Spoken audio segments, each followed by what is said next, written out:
You're listening to the Skeptic's Guide to the Universe, your escape to reality.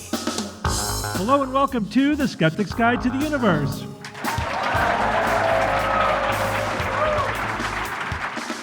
Today is Friday, June 12th, 2026, and this is your host, Stephen Novella. Joining me this week are Bob Novella. Hey, everybody. Tara Santa Maria. Howdy. Jay Novella. Hey, guys. George Traub. Tatanka. And we have another guest on our show this week, Richard Wiseman.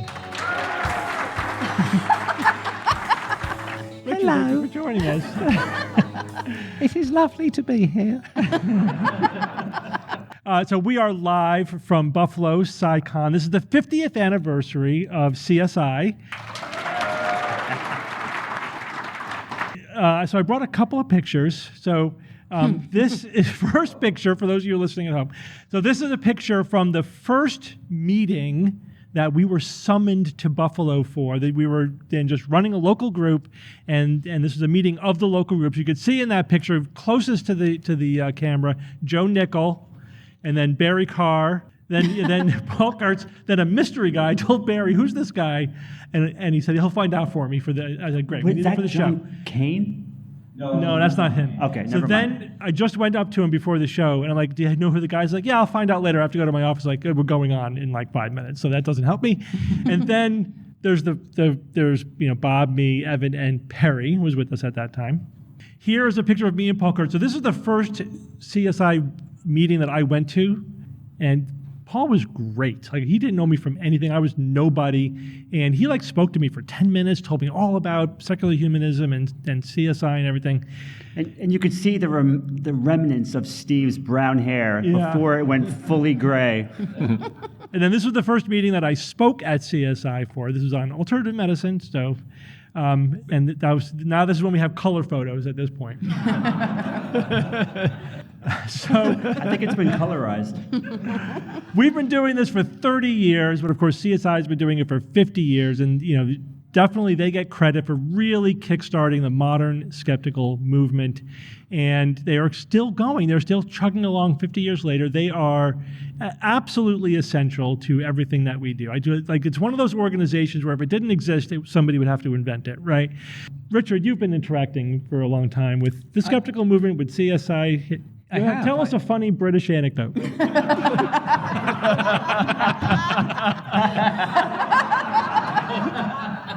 I knew Paul quite well, and the first time I went to headquarters, I hope we can edit this out, can't we, if it's inappropriate? I can. So I went to see Paul, and a lovely, lovely man, and amazing, and raised lots of money and so on. Anyway, he said, "I'd like to give you a book." And he took down one of his books from the shelf, and he wrote to Richard, one of the world's greatest skeptics, Paul Kurtz. I said, "That's so lovely." Went outside, and I turned the page. On the next page, it said, "To John, one of the world's greatest skeptics, Paul Kurtz." That was my main memory from that trip. Yeah, but the good news is we've been doing this for 50 years collectively. And, we've gotten rid of anti-vaxxers, global warming denial is gone. Yes. A lot gone on. And there's no more pseudoscience. It's really all on the fringe, like astrology and all that stuff, UFO, belief in UFOs. Those things will never come back now because we've pretty much eradicated pseudoscience. We have top thinkers in the U.S. government, guys. That's why we're turning into a sports podcast. How about them teams? I think it's like when you're at school, though. A lot of teachers say to me, "You've achieved nothing, but you've tried your best." You did your best.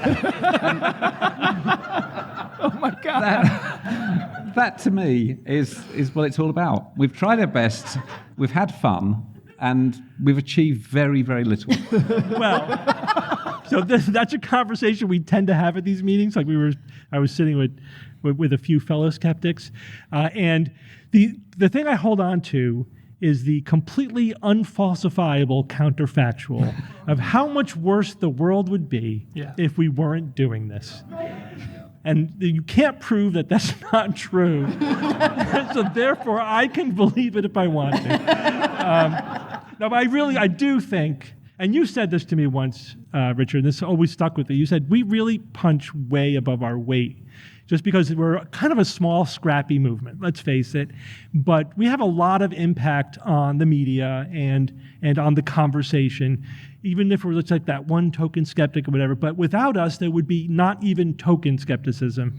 And I think that's important, you know? Well, it's also who we're playing to. I mean, if you've got a bell curve, you've got the extreme believers and anything that we're probably not going to touch at all. Right. But there's a big middle ground. And that's a shifting sands. And maybe they hear one skeptical argument and go, oh my goodness, there's a bit more to this than I thought. And that's a big win. So we shouldn't be down on ourselves. We've achieved a great deal. Yeah. That's how I see it. Just edit out the bit where I was skeptical about being skeptical. We didn't know how good we had it. We used to have to deal with Bigfoot. You know what I mean? Like, we thought that was a struggle. I mean, look at our lives today. But we are, I think what we're all living in is that, it's a 2 steps forward, 1 step back. We're in a really big step back right now. Yeah. Skepticism, it has to survive. We have to pass it on to the next generation because hopefully, when the 2 steps forward part happens, they'll be in the front. Right, and sometimes, also, and I mean this sincerely, is that, it's not always about changing the world. Sometimes, like, I write an article and maybe it affects one person, but I may have saved that person's life, literally, because it's about, I was going to get this fraudulent medicine, but I read an article you wrote and so I didn't. And so, okay, it's one person, but damn, that was important to that one person. And I'm okay with that. I mean, a lot of people have come up to us at this conference. We really appreciate it. Said, you changed my life. We love to hear that. It's like, that's enough. That's right? what they tell you? Yeah. That's not what I'm hearing. Yeah, Steve, You really pissed me off last week, Jay. You're such an idiot. That's not what you guys are hearing? Wow. Okay, fine. I was going to say, that one of the problems with hearing that from people is that the meeting opposite us in those other rooms there is the International Sarcasm Association. And you never know, do you? You never know. All right, there's been a lot of great talks here. It is hard not to be negative in this current environment, but we're going to talk about some positive news items. Yes. There's a lot of cool stuff that's always happening, and we like to talk about it. And Jay's going to start off by telling us about the Artemis 3 mission. Artemis 3. So NASA just announced who the crew is. So we have Randy Bresnik, Luca, and I'm terrible at pronouncing names, Parmitano, Andre Douglas, Frank Rubio, and Bob Hines. These are all veteran. They're very, very skilled, and they need to be because this mission that they're going to be doing is incredibly important. So originally, Artemis 3 was supposed to be the moon landing. Right. But NASA retooled everything, I think, and it's a wonderful retool. And now that we have it, I look back and go, how could we not have had this? I know. It seems like it doesn't make sense. There's a lot of wishful thinking going on. So Artemis 3 now is going to focus basically on working with the two Pathfinder ships. One is being built by Blue Origin, and the other one is being built by SpaceX. And these are going to be the lunar landers that they have to do maneuvers in low Earth orbit to dock with, right? So these are 2 different ships built by 2 different companies that do not function exactly the same way, and the astronauts have to dock with, learn the maneuvers, perfect the maneuvers, dock with them, enter them, pretend like they're doing things because these aren't fully functioning landers. Of course, they're more test ships, and there's a ton of things that could go wrong. So they have to smooth everything out as best they can. Now, of course, we're hoping here that nothing bad happens because we want mission 4 to come as quick as possible. So this whole thing is going to happen in 2027.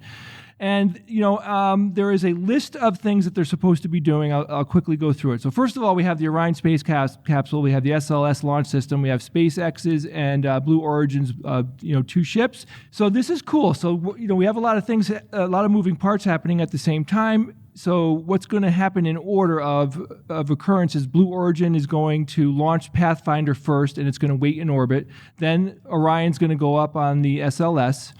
Then Orion is going to dock with Blue Origin, and that's going to be about 2 days of testing. Then Orion's going to separate, wait for SpaceX's Starship Pathfinder to arrive. Then they're going to, dock with that. That's going to be about a day. I don't know why one is getting 2 and the other one's getting a day. I think probably because SpaceX has their ship more. It's probably a better system. Farther along. Yeah, it's farther along. Then Orion's going to splash down in the Pacific Ocean. The whole thing is going to be a 2-week mission. And if they come out correctly on the other side of this, then we will be completely poised to schedule mission 4. Which should be 2028. And that's going to land on the moon. But if anything goes wrong here, does that push Of course. Artemis forward? Absolutely. If they have anything that they don't feel They comfortable. might have to even add another mission. Yeah, they might have to test again, but we're hoping they've been doing such a good job that we're hoping that that's not the problem. Right now, the schedule is Artemis 3 is the low Earth orbit lander test integration. Artemis 4 is the first crewed lunar South Pole landing, and Artemis 5 is expected to continue with lunar surface activities, developing the space station. And we're not hearing anything beyond that right now. But of course, the missions are going to go way, way beyond that. Now, there are some catches and risks here. One of them is, for example, we're testing this in low Earth orbit and not at the moon, obviously, because if something goes wrong, they're very close and they can just get back, hopefully without a problem. But if there is any kind of error that happens when they're at the moon, Like the microphones don't work or something like that. Yeah, absolutely. Oh, God. So if anything like that happens, we right now have no way to recover the astronauts. Yeah. There isn't like a ship at the ready that's going to fly to the moon quick and do anything. Right. So, again, the stakes are incredibly high. The other big thing is the spacesuits. Ooh. Yeah, so we have 2 different kinds of spacesuits right now. One of them is the suit that they wear in the ship, right? So this isn't like an exosuit. This is like, we're in the ship. It's a more comfortable suit. It's not as bulky and heavy and everything. And then the big one is the Axiom is building the second one, which is the, what do they call it? It's like the exterior suit. I forget. Thank you. EVA. The EVA.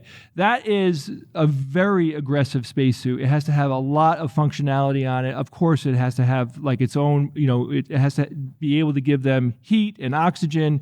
It has to pressurize. The suit has to be more durable in case, anything happens. And that's the suit that they're actually going to be walking on the moon with. Well, that's the same one? I thought there would have a separate loon walking. Apparently, no, it's these 2 suits. So there's the EVA and the moon suit, Right. and then there's just the in the spaceship suit. Yeah, so they're going to be wearing the lower profile suit, obviously, for the launch, and then going in between ships because they're not going into outer space or going on the lunar surface. Of course, the problem is that Axiom keeps saying we need more time, which kind of sucks because I thought the suits were going to be done a few years ago, right? I remember when we first had a view of the spacesuits, and it seemed like they were getting close to the end, and NASA's like, these are not even close to being If you recall, done. this whole thing was moved up by a number of years by some guy, right? Donald something, just arbitrarily. Yeah. I mean, so NASA is kind of slowly reverting to their original timeline, Yep. because this is how long it freaking takes. And you can't just say, let's go to the moon 4 years earlier because I want to. You know what I mean? Yeah. So I think that's what we're seeing. Hey, Jay, Yeah. you notice anything about this group? They're All they're very good-looking people out They there. are good looking, but they are all men. I see women out there. What are you talking about? I'm talking about the astronauts. Oh, the astronauts. All right, Kara, I have caught up to you now. Yes, they are all, these are 4 men. They are 4 men. I'm curious why. I think it comes down to expertise. They had to find the 4 absolute best people that they could, right? Doesn't that make the most sense? No, am I wrong? Am I Well, wrong? here's the thing. That's what they're saying. So the NASA chief is saying, quote, I don't think anyone should be reading into this, which I don't think is the best response to these inquiries. And the claim is that these individuals are the most trained. They have a lot of them were fighter pilots. They have the most background. They're going to get along the best, blah, blah, blah. But I feel like that is a positive claim. Like I'm not understanding why it is that women couldn't and don't also have those qualities and those traits. And when we actually look historically, there have been 370 astronaut candidates that have been selected. 299 of them have been men. Only 61 have been women. But right now, of the 36 active astronauts, 15 are women and 21 are men. The parity is getting closer. Yeah. The last astronaut class in 2025, women outnumbered men. I don't think it is a good look to continue to have all male crews. Because when you look back historically, how many crews have been all women? None. Zero. None, right? Until there are 9. But Kara, I do not understand. Those numbers are great, the recent numbers and Yeah. the shift that's happening. Isn't it reasonable to say that they just didn't have any women? We don't that were- know. I think that if there are only 36 people in the entire country who can who can work at this level, all 36 of those people are probably capable. Yeah. Okay, so that you would think. Yeah. You would think. Yeah. So then it was a shitty decision. I think it was a decision that was not thought through. I definitely do. And so I'd be curious to see, given the administration's picks, for who's running these departments, I'd be curious to see what Artemis 4 does look like. Yeah. I interviewed the person who designed the gloves for Neil Armstrong. And originally, he'd worked as a professional clown. Is that true? And so I was always relieved that he didn't design the boots as well. Because that'd be a huge step for mankind, wouldn't it? Very nice man. You never know what's real, Absolutely real. No, That's amazing. Dixie Reinhardt. Very nice man. That's so cool. Yes. Thank you for that very humorous British anecdote there. It's funny you should mention it, actually.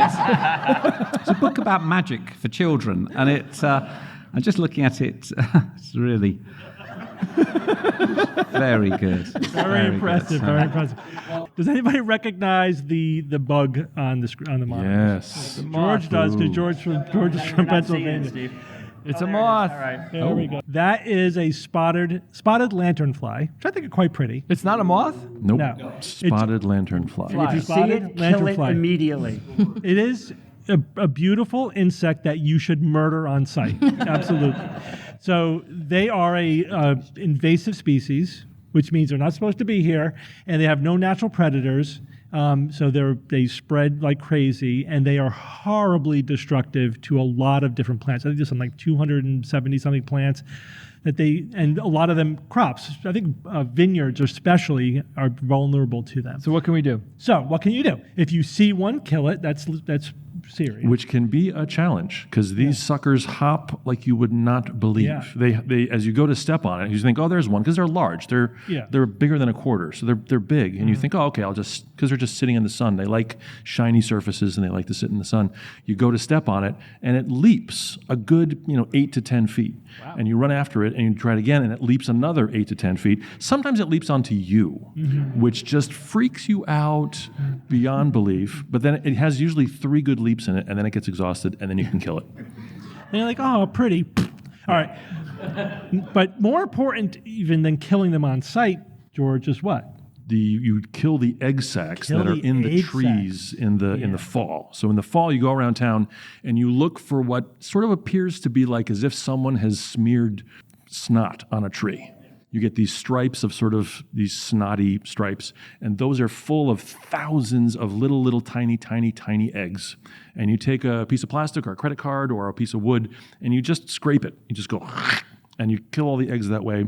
And you can, we in Bethlehem, where I'm from, in PA, we had a really bad outbreak 3 years ago, and there was a vigilant kind of the next fall, a vigilant drive. You see a tree with the snot on it, scrape it off, which sounds awful. We need a better slogan. With the snot? You don't have to do anything to it. As long as you just take it off the tree.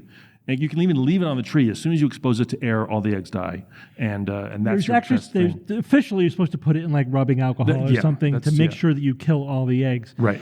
Because they will lay their eggs on any flat surface. It's not just trees, right, including the cars, right, into like the bumper or the trunk of your car. Now, that's a problem, as you might imagine, because that's how they spread. So you really, if you are in an area where they're native, you need to make sure there's none on your vehicle before you drive somewhere else and introduce them to another region. They are moving north, so people in Buffalo, you may start to see these at some point. I started to see them in Connecticut not too long ago, but now, how do you find the egg sacs? You guess you could identify them on site, and people in regions where they're common get trained to spot them.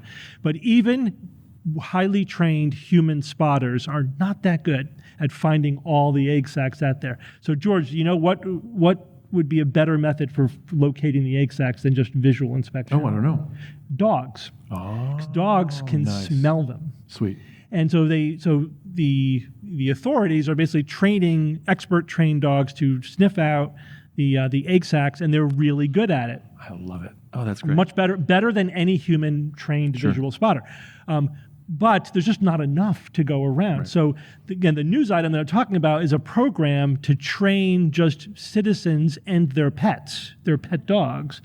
And with just like a short training session, the dogs can become better than humans at identifying egg sacs. And so it's still not 100%, but the more of them you identify and destroy, the better. So this is only going to limit the spread, right? There's no way you could eradicate an invasive species like this once it's out there in the wild. So wait, there's an expectation that like all of us have to train our dogs and go out and scrape snot off of trees. Basically, and this is a positive news item. Yes. Well, it is adding. The thing is, if you're like George knows, right? Because you're from in an area where this has been a problem and it's destroying the agriculture in your region. Everyone gets involved. I was visiting there. Everyone is killing these bugs all the time, and so for those who want to, it's not like everyone has to do this, but once you start involving the citizenry, it's just a lot more people involved than what the official resources can be, and it will limit the spread significantly. It does matter. That's why it hasn't been as bad as like the worst year a couple years ago. But now people they lose interest, and it comes back. But they need to gamify it. They need to make it so you can like something. Yeah. I agree. They're really pretty. It's a shame because they're quite pretty, but you train yourself to destroy that thing as soon as you destroy them on sight. All right, George. Well, George, tell us about human echolocation. Okay. So I always liked the superhero Daredevil. If you're not familiar with Daredevil, Daredevil has this kind of super hearing that allows him to echolocate and operate in his surroundings in a very efficient way, even better than if he was sighted. He fights criminals in the dark because he echolocates. He doesn't produce any sound. He just can hear the sort of natural sounds that are in the room, and he becomes the superhero and does all this fighting stuff. I always thought that was cool. Of course, until Homelander comes along and smashes his ears, like he did in that one episode. But apparently there are humans who have claimed, visually impaired humans who claim to be able to echolocate as well. And I started seeing this on shows. There was a Stan Lee show that was called, I think, Superhuman or something like that, or Real Superheroes or something. And they had a guy who was visually impaired who, via the use of clicks, he would be able to tell what's in a room. And this guy was so good at echolocating via these clicks that he could ride a bicycle. Visually impaired, clicking down the sidewalk, riding a bike. And the skeptical part of me was like, there's no way this is real. There's no way this is being exaggerated. It's just something felt fishy to me. And I would see other examples of people doing it, and it just always felt kind of fishy. Well, a study was done recently that sort of proved that this is a real thing. It might not be at Daredevil levels of accuracy, but there are visually impaired people that have trained themselves to echolocate using clicks. So there's an organization of neuroscientists. It's the neuroscientists at Smith Kettlewell Eye Research Institute, or SCARY. They don't call it that, but I call it that. They took 4 experts that can echolocate, visually impaired people that can echolocate, and 12 sighted non-echolocators. Oh, the other thing is my best friend is visually impaired, and I used to talk to him about this. Like, is this a thing? And he was like, yeah, I don't think so. So I thought, all right, if he's saying it's not a thing, then it's not a thing. But this study took 4 visually impaired people that could do this, 12 non-impaired that echoed, and they put them with EEG caps into like a dark room, and they would simulate environments that had items in this environment using clicks and echoes. So it was all simulated, but they would like put basically a big box, like a virtual box, into this space, and they would listen to the clicks, and they had to determine where the box was within this space. Well, the 12 people that were sighted were no better than chance. They were basically 50%. Whereas the 4 experts got way better than chance, and 3 out of the 4 who were blindest earlier in their lives were 70% right in terms of locating the items. And there was a neat thing that happened, that the farther left or right the target was from center, the more accurate they would get, which kind of makes sense. Sort of like if you imagine that it gets more difficult if it's in the center. But then also their accuracy was exponential in terms of how many numbers of clicks.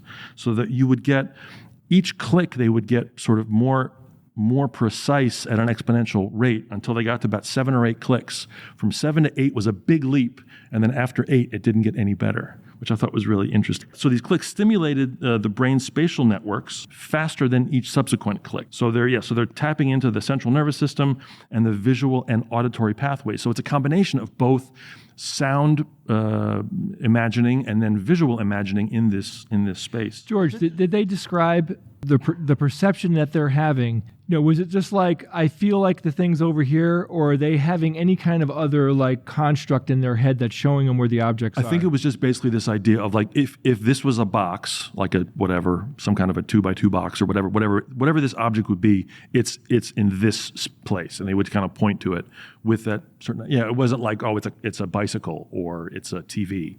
It was just the thing that has been put in the spaces over there. I brought that up because I wonder if they train themselves to like almost like visualize it.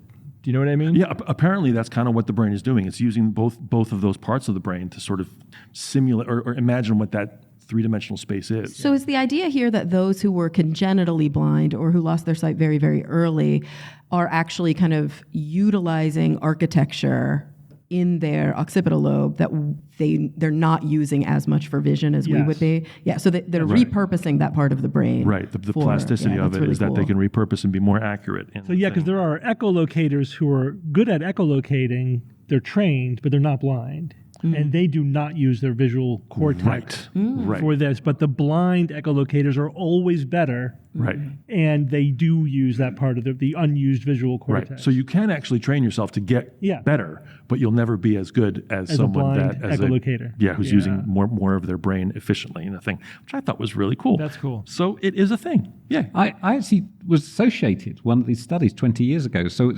in Herts, University of Hertfordshire, we have a corridor with lots of offices off it, and my office was one of them. And what they would do is place either control people or visually impaired people at the end of the corridor, and they had to go along and tap the white stick against the ground and work out which office doors were open. And that was the study. And so many times I'd turn around, there was somebody in my office. And that was like 20 years ago, but it's amazing to see because the visually impaired people are extremely accurate. They go along, and I guess it's the same type of thing as you're just hearing a reflection of sound. Yeah, for echolocating, you could make clicks or you could tap the floor with the cane. They would tap, that's right. With the that's cane, just another method. They also now, I was reading a study, just to help, just to prepare for this, they're trying to develop an ultrasonic clicker and receiver because the higher pitched sounds are more precise. And so they get even better at it. Of course, we can't hear those sounds, but if you have a device that can hear it for you and translate it into sounds you can hear, you get more precise information. And then the best echolocators are good like within 5 or 6 degrees. I mean, it really can get pretty good. When you said, these are sighted people that have learned to echolocate. Yeah, so anyone can learn to echolocate to a degree. But why would you do that, though? Party tricks.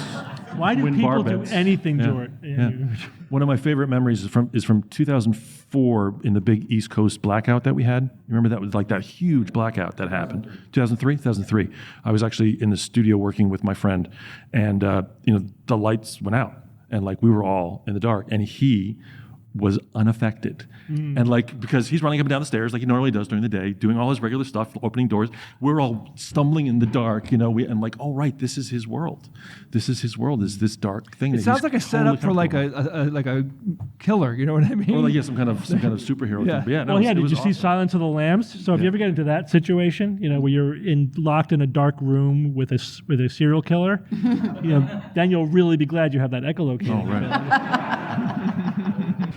All right, Kara, this is like a 1-hour talk, so we're going to do it in 5 minutes. Tell us about clean eating. 5 minutes and clean eating. Well, I'm curious if anybody has heard a specific term that's gaining traction. It's not yet in any versions of the DSM, but the Diagnostic and Statistical Manual, the sort of psychiatrist, psychologist Bible. But it is starting to gain traction among clinicians, and it is called orthorexia nervosa. Has anybody heard of orthorexia? Yeah, okay. Yeah, we talked about it on the show. JK, I guess we've all heard of orthorexia. I have no memory. I have no memory of that either, Jay.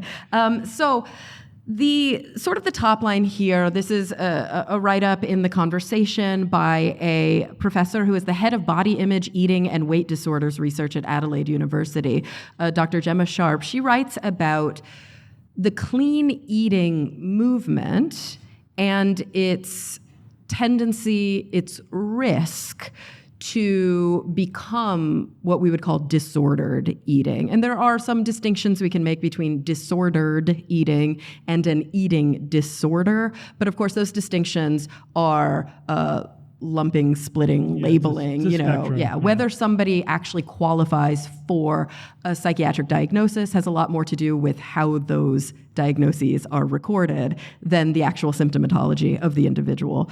But what happens with clean eating is when individuals become oftentimes obsessive about eating for health. And it seems to be that one of the major engines of disordered eating that occurs from clean eating is social media. And study after study now is showing that there's a strong correlation between exposure to these messages on social media and disordered eating.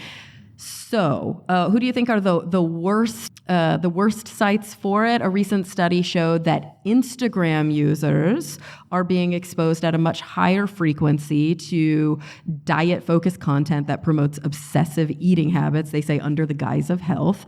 While Twitter, on the other hand, which is not Twitter anymore, is more about sort of the social pressure and the medicalization of eating. So we've got these individual examples that we're seeing on Instagram. Of course, it's a visual platform, versus these more kind of like global examples that we see across Twitter. And so I wanted to, What are they doing though? Like they're like overdoing it with eating healthy? Like, I thought what I would do is read you the proposed criteria if this ultimately becomes a diagnosable DSM disorder. So there are two main criteria that researchers have put forward.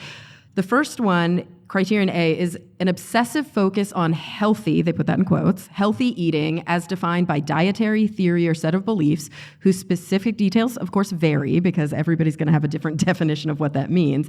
But it's marked by exaggerated emotional distress in relationship to food choices that are perceived as unhealthy.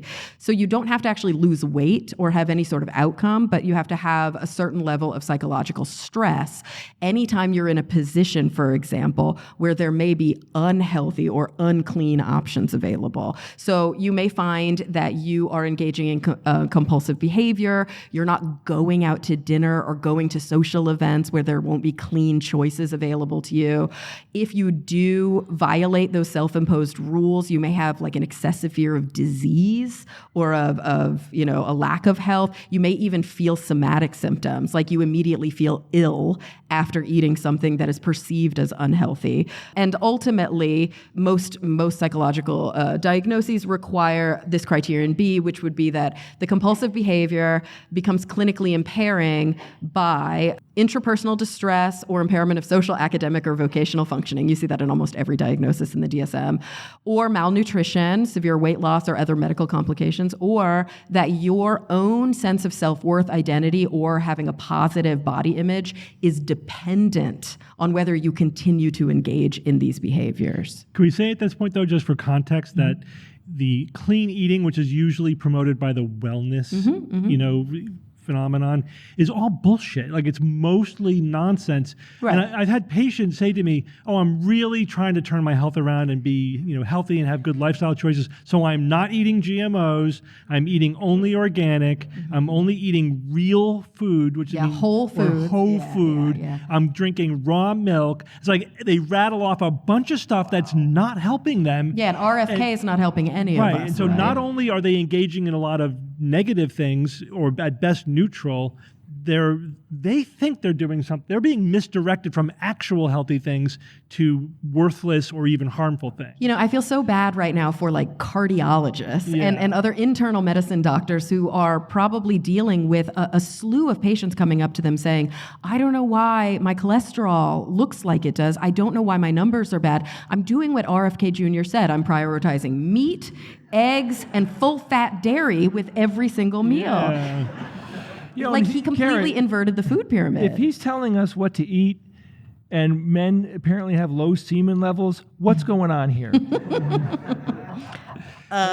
fix that. He's going to fix that, Jay. And I think ultimately when it comes down to it, and I mean, Steve and I have been talking about this for a long time, I'm increasingly reminded of this in the setting of my work. So I work as a psychologist in a cancer center. So of course, I'm constantly seeing orthorexic behavior that's developed following a diagnosis. What did I do to deserve this? Could I have avoided this if I only? And so there's a lot of cognitive reframing that has to happen around that. But one of the things that we'll often work on is, I don't want to say, I think commonly people will say, oh, everything in moderation. That's not necessarily true. Like, there are a lot of things in moderation that are still really bad for you. Yeah. And there are it's things, a good starting point. It's a good starting point. Yeah. But I want to go a step farther. And instead of talking about moderation, everything needs to be a balanced risk-benefit analysis for you.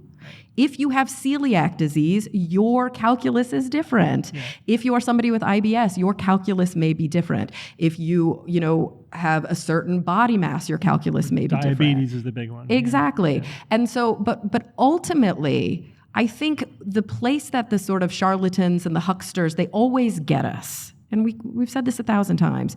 The quick and easy just follow these rules. Right. Unfortunately, life doesn't work that way. Well, like, these foods bad, exactly. These foods good. This is a superfood. It's all nonsense. And just check the box all the way down. I've seen this with people who do low FODMAP diets as a result of a GI complaint. And then so this is like a very heavily exclusionary diet. And then they feel better. And then they're too scared to start adding the foods back that they should be adding back. And now all of a sudden they're engaged in severely disordered eating that could lead to massive malnutrition because their food choices are so incredibly restricted. So ultimately, the big takeaway here is not everything in moderation, but always think about the fact that there is a risk and a benefit to everything that we engage in. Nothing is at the 0%, nothing is at the 100%.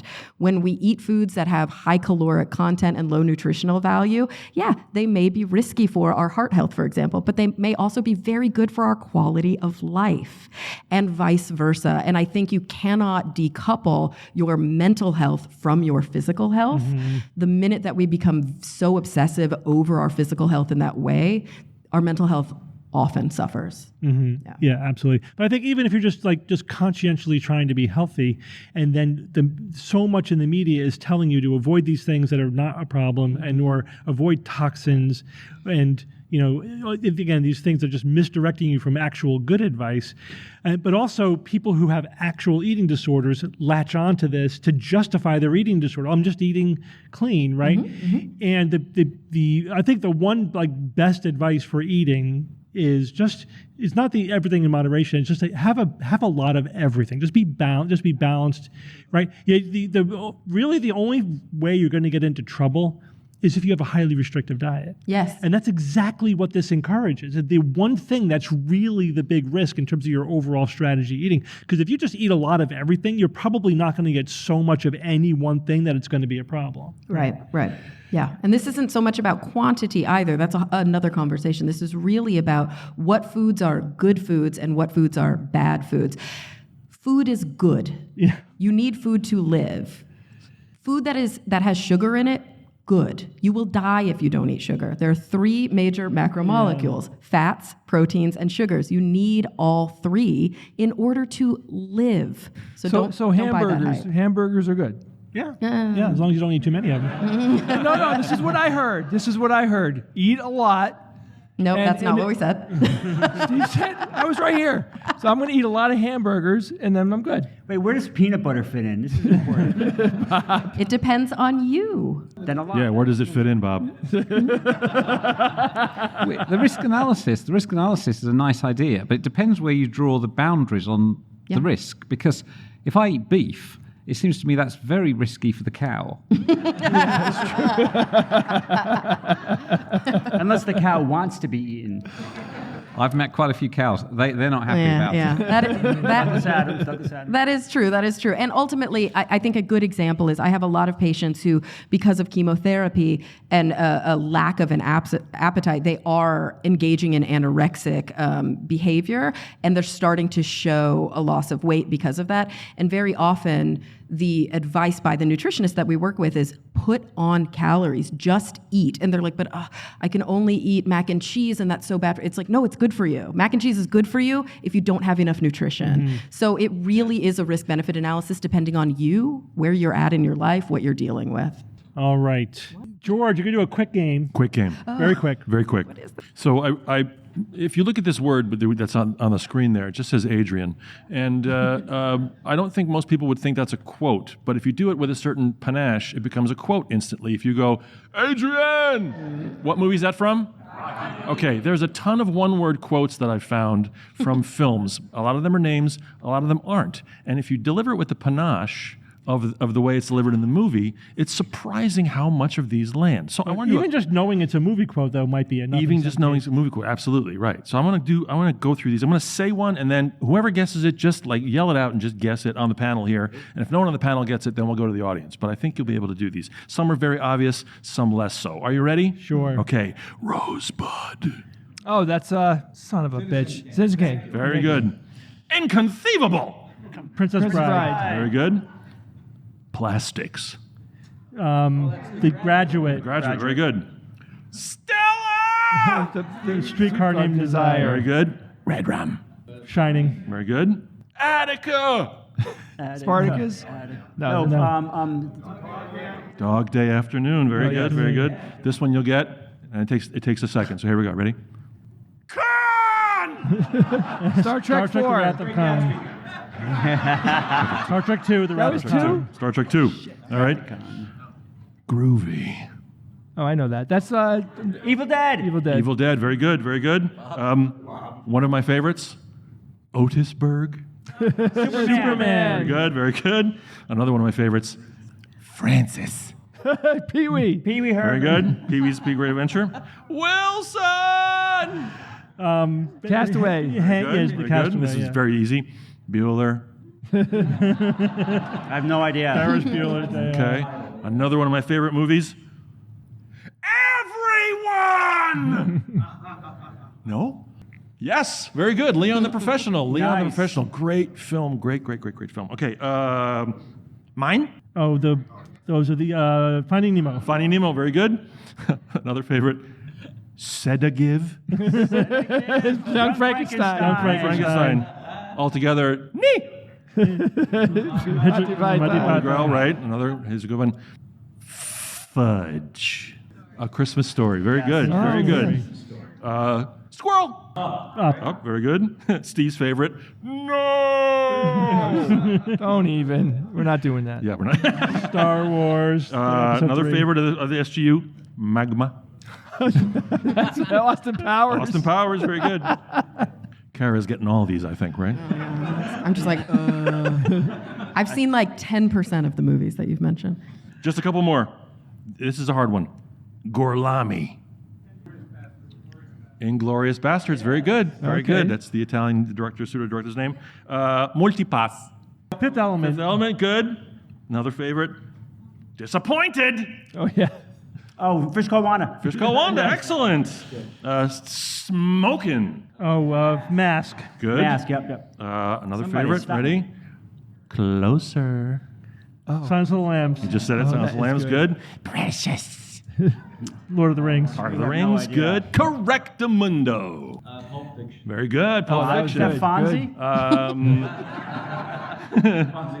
Hooah. The Scent Devil's of a Woman. Advocate? Scent of a Woman. Good. yeah. And finally, Toga. Oh, Animal House. Animal House. Animal House. There you go. George, I have one. Go for it. All right, I'm going to say it just straight, monotone. The word is computer. That's too hard, right? From a movie? A movie? Bob? Star Trek 4. Now do it the. Star Trek 4. Oh.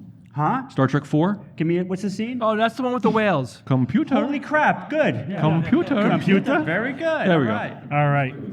All right, this is just a reminder that we also have books for sale. Don't you, I love the cover to The Skeptic's Guide to the Future. Remember how long we talked about what are we going to put on the surface of that planet? Yes, I remember. I love that. it. Bob, so there might not be aliens here, but there might be aliens out there. There might be. Wouldn't that be cool? So researchers have uncovered a new hunting ground for my favorite alien megastructures, and they are what? Dyson spheres, right? Mm-hmm. So the idea is that instead of building a Dyson sphere around a sun-sized star, they're thinking that it could be beneficial for them to build them around the tiniest stars that we know of, and even potentially some stellar corpses as well. But why would aliens even bother to do this? So that's the answer that I'm going to try to give you today. This is a preprint from the archive by Arminazan Amiri. He's a physicist at the University of Arkansas. Okay, so Dyson spheres, we've talked about them. It's not really a Dyson sphere. It's more accurately called a Dyson swarm. Freeman Dyson himself never really said anything about having a unified sphere, but more of a Dyson swarm. A Dyson sphere is unstable gravitationally. It's mechanically probably impossible to make. So if they're out there, it's probably not going to be this one piece of metal around the star. I'm sorry, we're out of time. We're out of time. All right. There you go. All right, go ahead. You can keep going. All right. So the Dyson swarm is essentially collectors, billions or quadrillions of collectors around a star that is collecting every photon, every minute amount of energy that it can, all of it, intercepting it and then using it for what they want to use it for. Now, you think we have an energy crisis. Imagine a society, a super advanced society, and they're looking into their future and they're like, we're going to have about a quadrillion people in our solar system and beyond in our future. How are we going to give them power? And they might say, well, we've got fusion reactors, really good fusion reactors, and they're ubiquitous and they're really cheap. But even that's not going to be enough.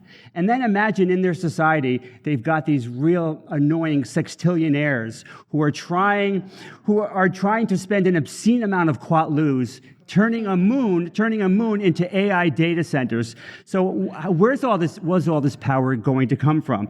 A Dyson sphere could literally handle all of that. It's really the ultimate expression of fusion power and solar energy.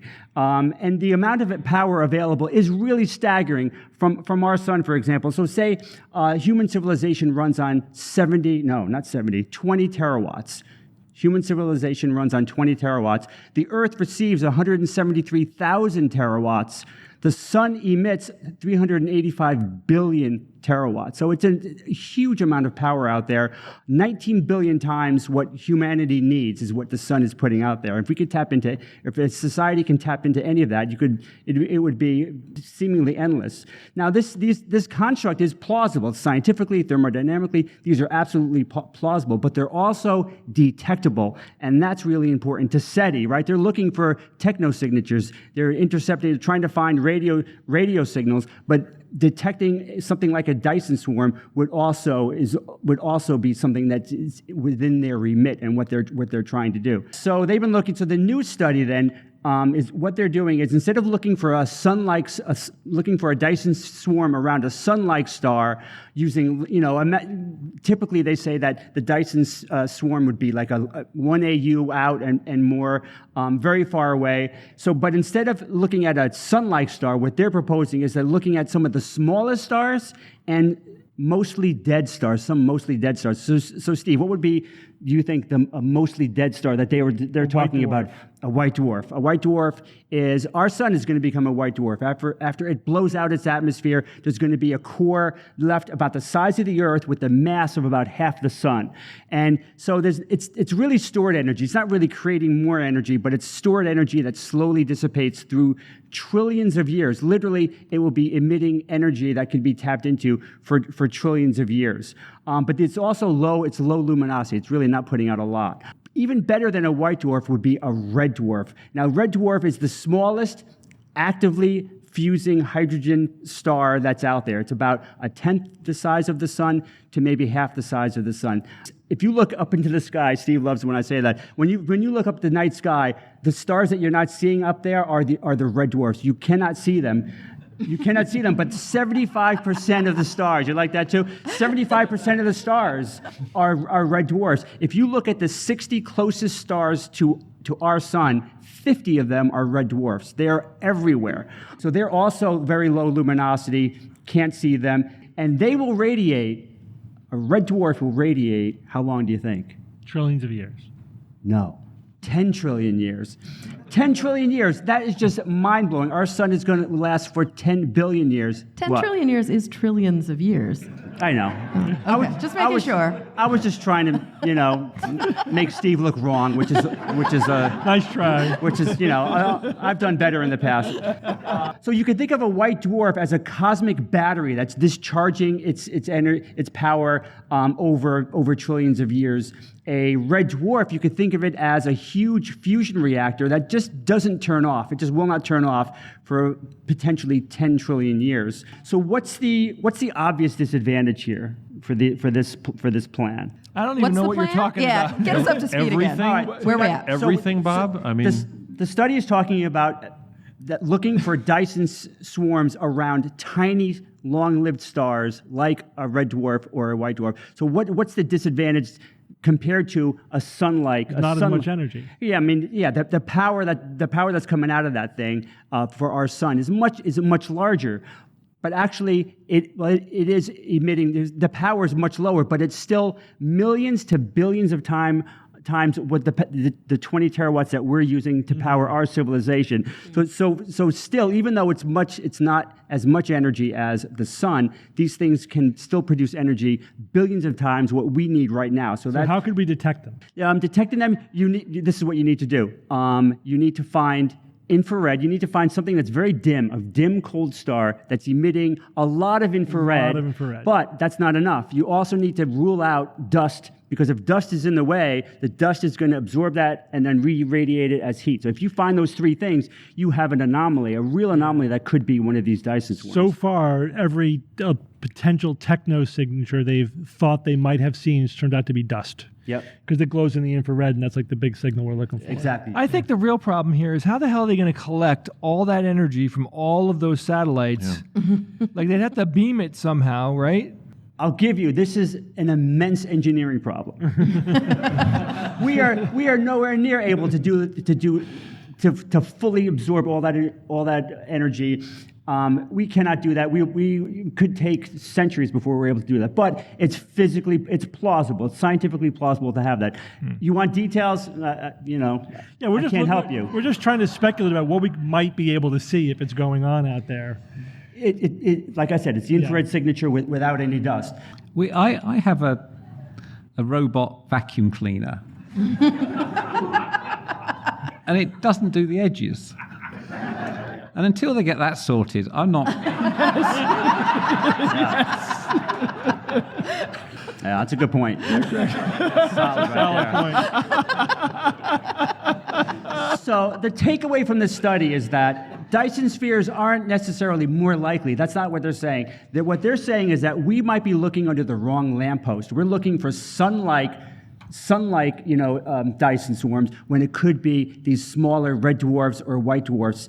And because if a civilization out there is really forward-looking, like not billions of years, but trillions of years forward-looking, then these are the kinds of things that they would be interested in, and maybe we should start looking for these types. Could you imagine a government that's out there that's looking into the future for trillions of years? I am looking into the future 2.5 years. That's as far as my vision goes. Apparently they worked out all that people shit problem that we have. They just have different problems than we have, and they're much bigger than what we have. Okay. All right. Maybe. Very, very, very quickly. We've been talking about the Ediacaran fossils and Cambrian explosion, et cetera. So I came across the study. I just wanted to add one more thing to it. So if you recall, Ediacaran is when multicellular life first evolved on Earth, but they didn't have any hard parts yet. So we have very, very few fossils, right? Only very specific, very good places. The Cambrian explosion is when they evolved hard parts. And so it looks like there's this massive radiation of plants and animals. But there was a real explosion going on as well, not just an artifactual one. This was the beginning of multicellular life. And so recently, paleontologists were looking at simulations of different ecosystems and how the life would be interacting with each other in the Ediacaran. And I'm going to cut to the chase. What they found was that the early part of the Ediacaran, right? So the Ediacaran animals were like ferns attached to the bottom of the ocean. They didn't move. They didn't have mouths, or they didn't really eat. They just sort of absorbed their nutrients, and then they would just split off clones of themselves, and that's how they spread. Or they would send off runners, right? So then they would just spread out locally. And they were mostly in the deep ocean where it was quiet and calm, and there were no competitors, and life was good. Ferns? For a time. They looked like ferns, but they were animals, right? Okay. So they were mostly like budding. That's how they were reproducing. Or just sending runners. Okay. You know, but as they spread into shallower and shallower water, then they started to get more competition. Then there was also more. The environment was more chaotic, so they had to evolve. And what do you think was the big evolutionary step that allowed them to really take off? What was Roombas. one word. Sex. Absolutely. Well, that is a big one. That's a big one. That's a big one. That was an important invention. Yeah. Yeah. And at first they probably were just, they're releasing, buds of themselves in the local environment, and then they would hook up with each other. And then, of course, you get more and more and more specialized, and eventually it evolves into biological sex. So, Steve, so we're talking about pre-sex, there was no recombination. No recombination. So evolution was driven by mutation. Yeah. And that's basically it, right? So we think of like what provides variety, genetic variation, or diversity within a population. Everyone thinks, mutation. It's like, it's way more recombination than mutation. Mutation, long term, you need the mutation, but recombination is huge. So what they found was that with prior to sexual reproduction, there was like over almost 100 million years. There was very little evolution and diversification, and then there was this suddenly, even before the hard parts evolved, then there was a tremendous increase in the amount of morphological diversity, and they say that their simulations say that's the point where they started to develop biological sexual reproduction. Wait, Steve, they didn't know this before? I mean, this seems like a pretty obvious thing now that you say. They thought that this was the case, but they're trying to match these simulations to the fossil record. All right, so the takeaway is when they developed hard parts, that's when they started to have sex. So, Oh my God. is this too simple? Reverse the order. Is this too simple? See that joke. This is the move from mitosis to meiosis. I mean, obviously mitosis is still happening, but this was the invention of meiosis. Yeah, basically. That's right. Yeah. That's really cool. Yeah. Yeah. All right, so we are here at CSIcon 2026 with Professor Michael Mann. Michael, thanks again for joining us. Great to be with you guys. Always a pleasure to talk to you. So I want to start with one question. How fucked are we? Well, one could address that on multiple levels. There's multiple layers to that question. Yeah. Take your pick. So let's talk purely about climate, because that's mostly, what I talk about, the climate crisis and what we need to do to address it. And it's always important to distinguish between like what's fact and what's sort of out there vibes, like what people think. And there is this sort of doomism that has crept into the climate discussion. Mm-hmm. And some of it is frankly like some of the concern, some of the despair is understandable given the state of our politics and what's happening in the U.S. right now under the current administration. Climate measurement platforms being sort of taken down. The EPA is being eviscerated. EPA eviscerated. The National Science Board fired the entire. I mean, every day there's a new bad headline. Let's distinguish between that because politics. Is not insurmountable, right? We can change our politics. We can change things pretty dramatically and pretty quickly if we get our act together. So let's talk about then like the hard physical boundaries, like the climate system. And this is where there is a fair amount of misinformation. There's always been the climate denial misinformation. We've been dealing with that for decades, but there's this sort of newer version of misinformation, climate doomism, this idea that it's spinning out of control, there's nothing we can do about it, it's too late. And that's not helpful, first of all, because if you really believe it's too late to do anything, then why do anything? It plays into sort of the agenda of polluters and those who would much rather have climate advocates be disengaged. And so, the reality is we are seeing dire climate impacts already.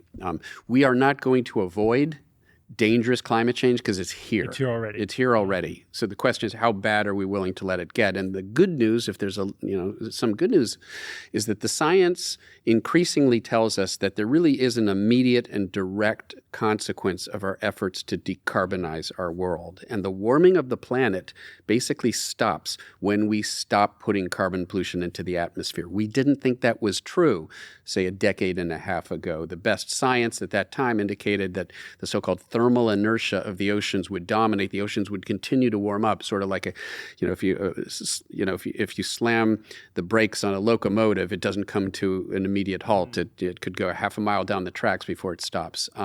We used to think that the climate system was dominated by the thermal inertia of the oceans, and that is an important factor.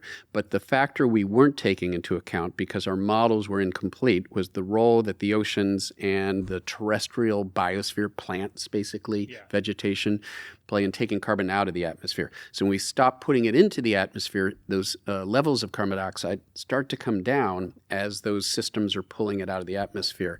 And that sort of offsets the thermal inertia effect, and what you get basically is a flat line. Does that only happen if you stop taking it out completely? If you stop adding any CO2 to the atmosphere, so if emissions have to go to zero, then it stops warming up. Is there a certain point where you can drop them where it levels out with that carbon sink? Yeah, so there is, again, it's sort of this cancellation between these two different effects, this thermal inertia effect and the CO2. So it's a delicate balance between equal and opposite things that happens to be close to zero. We don't know that it's exactly zero. There's some uncertainty. So some models suggest that there could be some additional warming. And if that's the case, then we would actually have to take CO2 out of the atmosphere through artificial means. And that gets us talking about, geoengineering and other topics. Carbon sequestration. Carbon sequestration. We can't get to zero, though, right? Like that's so if we get really close to zero, that's really what we're talking about. You hear about, what about cement production? What about transportation? Air travel, steel. Steel, agriculture. Yeah, well, agriculture. There's CO2. There's methane, which is another greenhouse gas that we have to think about. So all of that is true, but it's that's down in the single digits. And so at some level, it's sort of absurd for us to be worrying about those single digits when we're not really even at the point where we're reducing carbon emissions. We're sort of flat, and they need to come down pretty dramatically. So in the end, yes, there may be a role for carbon sequestration. We may need to actually take carbon out of the atmosphere to prevent any additional warming, or to even maybe cool the planet back down. But it doesn't make sense to be prioritizing that until we, basically take advantage of the low-hanging fruit, which is decarbonizing our energy infrastructure, our transportation infrastructure. We've got the tools to do it. Nothing is as effective as that. No, absolutely. Yeah. What does that look like? You're talking about going to electric cars, that type of thing? Is that just straight up no more fossil fuels? It's phasing them out pretty quickly. And, it's like, we're not going to go cold turkey on fossil fuels like in a year or 2 years. And so we're not going to bring those carbon emissions to zero over a time scale of a year or two. But we do have the potential, given existing clean energy infrastructure, if we scale it up, if we incentivize that, and stop providing financial incentives, economic incentives for fossil fuels, like the U.S. is currently doing under the current administration. Instead, and they're deconstructing our fossil fuel infrastructure, defunding a nearly finished wind farm. Well, it's killing the whales. Well, yeah, and you know how they say the windmills are killing the whales. The windmills are killing the whales is the claim, and it's because if you've seen a windmill, there are these like Scandinavian windmills that are right on the ocean, and there's all that grain that those windmills produce, and the whales, they lunge towards the windmill to get at the grain, and then the windmills scratch their noses and they get infected, and they. It makes no sense. Like, how are windmills killing whales? I've never been able to figure out. You can't apply rhyme and reason to something. It was made up. Yeah. Or he heard something that was. They just make it up. I mean, Yeah, and the only real argument there would be something about like the noise, right? Interfering Well, that was with their patterns. with their communication. Yeah, that but was, like shipping is so much worse than that, and he's not trying to shut down global shipping. Yeah. So yeah, it was insane. always, like these are always crocodile tears. Like the people who are complaining about the birds and the whales don't give a damn about the birds and the whales. It's just a useful talking point for them. So But we have like you said, we have the technology now. Like going back when Al Gore, did. What was his thing? Inconvenient Truth. Inconvenient just Truth. celebrated its 25th Yeah, that's anniversary. right. Yeah, 20th anniversary. Sorry. Yeah. But anyway, the point is like we've come an incredibly long way since then.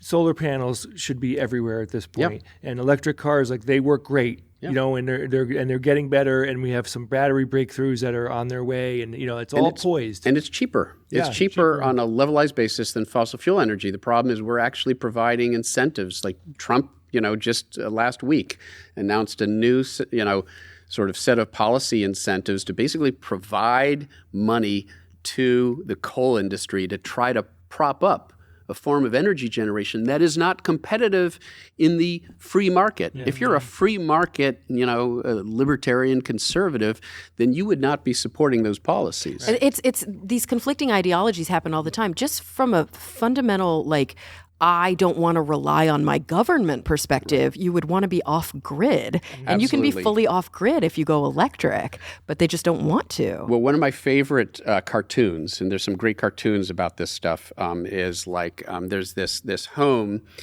They're members of the Green, it was called the Green Tea Coalition. These were Tea Party conservatives who believed in not being bound to the government and to, and to the energy grid. So these Tea Party conservatives have these solar panels, and one of the Koch brothers is up on the, the top of their roof taking down their solar panels, and they've got a gun and get your hands off of my solar panels. And it just really encapsulates exactly what you're saying here. But they could flip the narrative whenever they want to. There's no consistency, as you say. Yeah. One thing, I always know That's when I'm right. dealing with a climate change denier, because no matter what the topic, no matter what the angle, the answer is always do nothing. Right, exactly. Always Doesn't matter do how you nothing. get there. Yeah, it doesn't matter how you get there. They will get there from any way that they can. That's exactly as right. long as it's just keep drilling, keep burning fossil fuel, don't change anything, just do nothing. Whether it's doomism or it's not happening, or it's happening, but it's good for us. How do we know it's bad for us? You got to prove that it's bad for us before we should. And hey, it's too late to do anything anyway. It's too late, yeah. I mean, in a weird way, you can kind of look at it like, the green technology and energy and everything. It works so well that it was literally destroying these other industries. Yeah. Yep. So we have it. They can't take the technology away That's from it. right. They can only suppress it, but as soon as this administration is gone, hopefully, right? I don't want to be too wishful thinking here, but we'll have a government that's going to lean back into this. Oh, yeah. Well, let me give you guys just a statistic that I think puts this in perspective. 86% globally.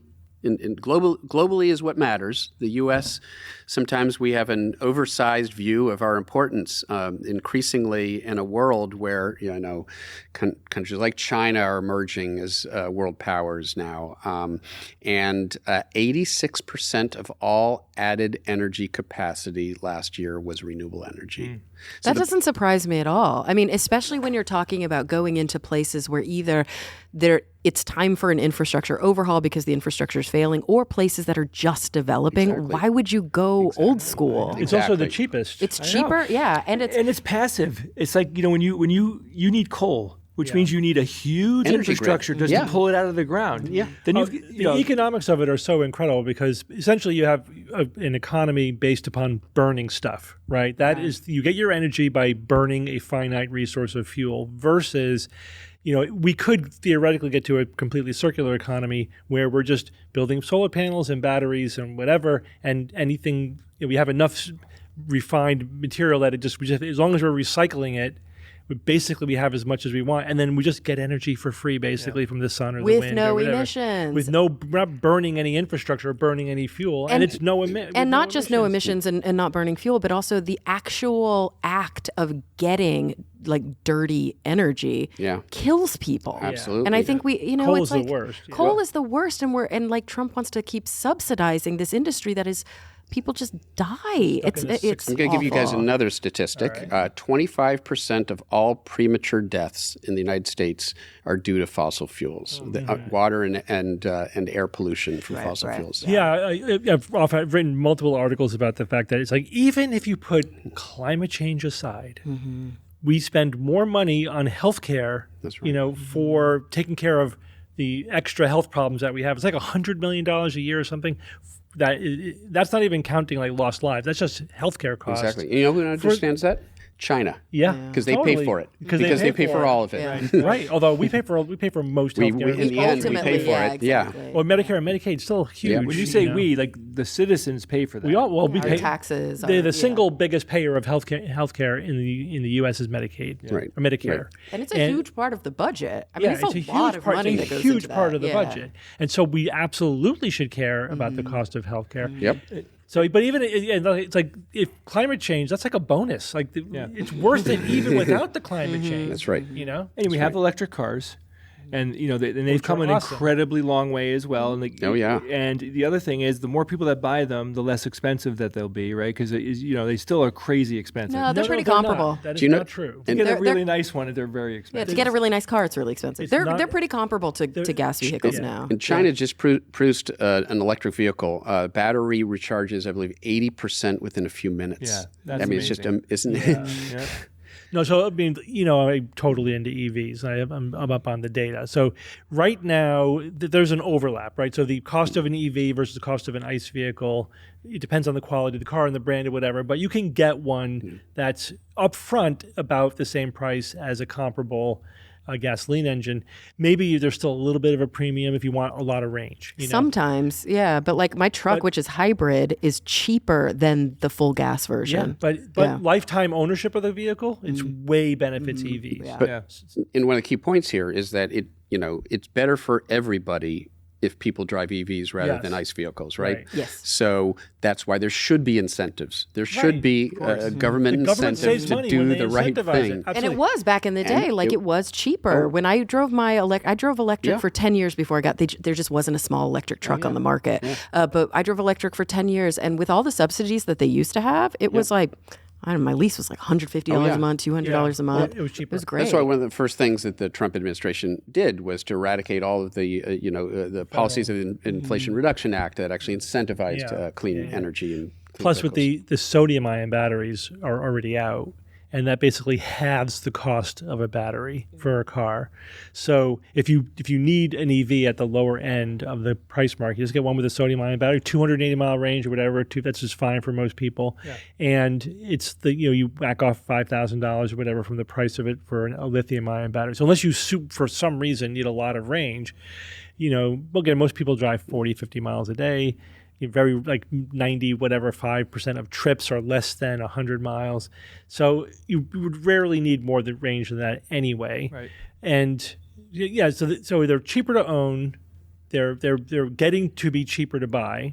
They have no maintenance, which is awesome. There's no maintenance. They're cleaner, like in your garage. Nothing leaks They're on the cleaner. ground. And then, of course, if you own your own parking spot, which is big, I think it's 60% of Americans own their own parking spot. You never have to even think, unless you're going on a super long trip, you never have to even think about it. You just plug it in when you get home.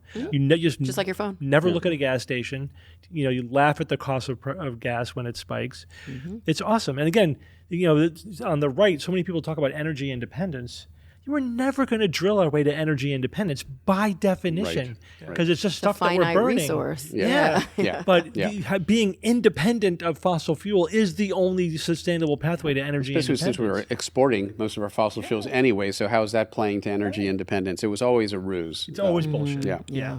Exactly. All right, but the other end of the equation, as we were saying, is so technologically we're there. It's just a matter of how quickly can we get there. Yeah. Well, and the political will to get there. But that's the other end of the exactly. Okay. Yeah. That's the real fight. Is the political end of the spectrum. The obstacles aren't physical. They're purely. They're not technological. They are political. Purely political. So, and I caught your talk yesterday, which was excellent. So again, this is where it gets to that, where we're in addition to just gutting, environmental policies, we are in the middle of the worst attack on science in America, I think, in American history. This is Lysenkoism America style, Yeah. You have to go back to McCarthyism and Lysenkoism in the mid-20th century to find anything even remotely comparable. Yeah. Yeah. And McCarthyism, I mean, like maybe it was politically comparable, but it wasn't scientifically comparable. Yeah, I mean, no, that's right. I mean, like there were, I guess because like Oppenheimer, we know that there were some high-level physicists, scientists who were caught up in the Red Scare. But God, it's you're so right, much it wasn't. worse now. Yeah, I mean, that's absolutely like right. one thing that got affected. Like today, Yeah. we have so much science out there and so much money going towards it in all different fields and spheres and everything. And it all got chopped to hell. Yeah. Yeah, and it's like the new Red Scare isn't even the I mean, yes, there's the anti-science just in general, but there's also, it's the woke scare, right? It's like science is too woke, so we need to shut down all the woke scientists. Everything I don't like is woke. It's just a boogeyman. Oh, yeah. Right. Yep. And it's just so naked, too. Like, so usually you have to look one or two layers deep. It's like, no, this is what's really going on. They're saying the quiet part out loud now they're just every like, day well, now. we're just going to politically take over science funding, and that's it. But you're right. It's so in your face right now. It's so blatant. They're saying the quiet part out loud. And I think to those of us who care about like science and reason, that's what's so distressing, that we've reached the point where you can do that. They can be effective in doing that. And it speaks to not just the lack of science literacy, but the lack of like critical thinking that we're dealing with today, where, at least a third of the population is so susceptible to that that propaganda. Yeah, and civics literacy as well. Yeah. Somebody should start a podcast about that. And we have to remember, too, it's not new. Like, it feels new, but this is what 1984 was about. Right. And that was not written in 1984. You know what I mean? Yeah. So, like, the we idea's have been, not new. exactly, we have known that we were moving in this direction for a very, very long time. And I think there was like a hockey stick effect with our political climate, too. We the were rise slowly going, and then it took off. Well, the rise of Fox News in the early 2000s really changed, because now that's why a third of the public has been weaponized by propaganda, anti-science propaganda, anti-democratic propaganda, pro-fascism, small d democratic. small d propaganda, and that is really the corporate takeover of our media, which continues on today, and so people. People often say, like, well, how long is it? There's still that like mid-30s. You look at Trump's approval numbers, they're in the mid-30s right now. It's like, well, they're going to continue to come down, that's right? The floor. No, that's the floor, because the rest of that contingent now, they're not hearing what we're hearing. Yeah. They're not hearing the facts. Everything that they're hearing is funneled through the right-wing media, through X, Twitter, which has been weaponized for conservative propaganda by Elon Musk. They are being affected, but just like we are. Yeah. They're seeing the gas prices. Yeah. They're paying the grocery prices. They're suffering from either not having health insurance or paying through the nose for health insurance. Yeah, but that's keeping Iran from bombing us, Jay. Their kids can't buy houses. Yeah, but they're being told that it's first-time home somebody buyers. else's fault. Again, it gets back to Orwell. There's that famous Orwell passage, the final, the most, what is the, you guys know the line, the most, it was the final and most essential command to ignore the evidence from your own ears and eyes. Yeah, it's the party told you to reject the evidence of your eyes and ears. It was their final, most essential command. Yeah, you got it. That's close. Yeah. I get like 80%. Yeah. It's always doublespeak. It's always, the other. It's the very person who's doing the thing goes, it wasn't, it was, He got that playbook early. Well, I have just a theory I've been playing around with lately. And I don't know if you guys have ever seen the movie Melinda and Melinda. It was a Woody Allen film in the early 2000s. Will Ferrell, a number of A-list actors. The premise was that, like, and it's a dinner party, and they're telling a story about some friends, and the whole premise is that any story can be told as a comedy or a tragedy, and you see both versions of the story. Will Ferrell being in the comedy version of it. And my thesis now, or my example of that thesis, is The Demon Haunted World. That is the tragedy version of this prophecy that we're witnessing play out.